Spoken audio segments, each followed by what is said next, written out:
Bonjour à tous, aujourd'hui notre sélection est un dossier du ministère de l'économie sur le choc de simplification que le gouvernement veut mettre en place.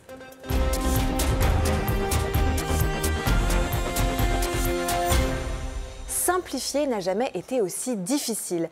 Le 24 avril, le ministre de l'économie et des finances, Bruno Le Maire, a présenté un plan d'action global de simplification. Alors, pourquoi faire? Eh bien, pour lutter contre l'augmentation des normes.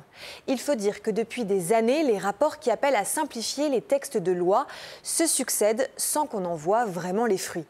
Atlantico explique par exemple que le sujet est ancien et récurrent depuis au moins les années 1990.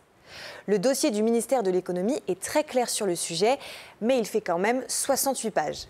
L'IREF, l'Institut de recherche économique et fiscale, l'a décortiqué pour en extraire l'essentiel. Et le constat est alarmant. Il suffit de regarder les chiffres. La France est écrasée par plus de 400 000 normes, 23 000 pages, 18 000 formulaires et 313 commissions.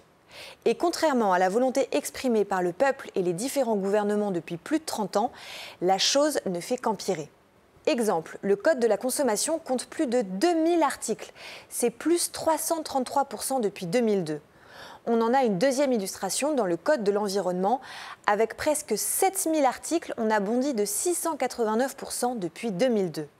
L'urgence est donc à l'allègement des normes. C'est d'ailleurs une revendication que les agriculteurs ont portée pendant leur manifestation. Mais le gouvernement semble manquer de cohérence sur le sujet. D'après les chiffres du rapport, 3% du PIB national passe dans ces projets de loi et de normes. Et ça représente 84 milliards d'euros par an.